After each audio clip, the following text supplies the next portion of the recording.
کا ابھی بھی اپنی امداد ایئر ڈراپ کر رہا ہے، اس کے ساتھ بمباری بھی چل رہی ہے، تو ایسے لگتا ہے کہ وہ پچھلے دنوں کی میم ریالٹی بن گئی ہے، ریئل لائف بن گئی ہے۔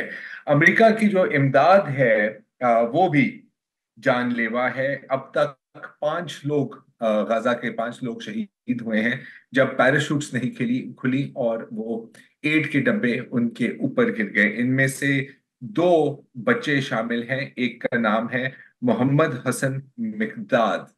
لیکن امریکن ٹرک اس وقت غزہ میں داخل ہو رہے ہیں، امداد لے کر نہیں، کنسٹرکشن ایکوپمنٹ لے کے نہیں، جس کی فلسطینیوں کو شدید ضرورت ہے۔ آپ یہ ویڈیو دیکھ سکتے ہیں جس میں 2 فلسطینی بچے ایک دوسرے کے باہوں میں ملے بمباری کے بعد، اور ان کو ملبے سے نکالا جا رہا ہے ہاتھوں کے استعمال سے اور ہتھوڑوں کے استعمال سے۔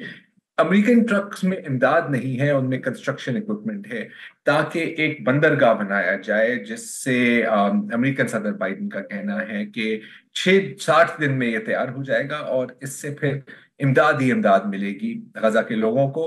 حالانکہ اس سے بہت آسان ایک طریقہ ہوتا کہ آپ اسرائیل پر دباؤ ڈالتے کہ وہ رفح کا بارڈر کھول دیں۔ اب تک امریکن ایئر ڈراپ سے تقریباً 1 ٹرک کا سامان گرا ہے، زیادہ تر وہ اسرائیلیوں کے کنٹرولڈ علاقوں میں ہی جاتا ہے، جہاں پر پچھلے 3 دنوں میں یا 4 دنوں میں 400 سے زائد فلسطینیوں کو شہید کیا گیا ہے، صرف اس لیے کہ وہ خوراک کی تلاش میں نکلے تھے۔ باقی جو امداد ہے وہ پانی میں گر رہی ہے۔